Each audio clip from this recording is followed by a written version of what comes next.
குழந்தைகள் சொல் பேச்சு முக்கியமாக கேட்க மாட்டாங்க. ஒரு வயசில் இருக்கக்கூடியவங்களும் சொல் பேச்சு 27 28 வயசு ஆச்சுன்னு வச்சுக்கோங்களேன், பையன் கல்யாணம் பண்ண வேண்டிய வயசு, கல்யாணம் பண்ண மாட்டான். நான் பண்ணலை, நான் போகல, நான் வரல. இது அவங்க அம்மா அப்பாவுக்கு ஒரு பெரிய ஒரு சுமையாக இருக்கும். இதெல்லாம் இருக்கும், இந்த மாதிரியான விஷயங்கள்லாம் இருக்கும். அது பார்த்திங்கன்னா அது ஒரு சுமையாகவே இருக்கும்.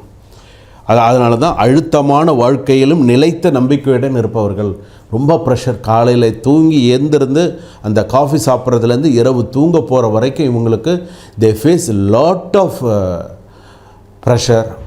நிறைய விஷயங்களை அதீதமாக ப்ராப்ளத்தை ஃபேஸ் பண்ணிட்டு உண்டு, ஒன்றும் பண்ண முடியாது. நிறைய they are facing the problems.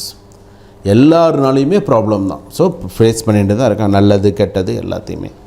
அப்படி இருக்கும்பொழுது பார்த்திங்கன்னா இவங்களுக்கு பார்த்திங்கன்னா ஒரு சில இடத்துல இவங்களுடைய உணர்வுகளுக்கு மரியாதை தர மாட்டாங்க. சில பேர் கல்யாணமே பண்ணாமல் இருக்கிறவங்க இருக்காங்க. 50 வயசு 55 வயசு 60 வயசு வரைக்கும் கூட பார்த்திங்கன்னு சொன்னால் தான் வேலை பார்த்துக்கிட்டே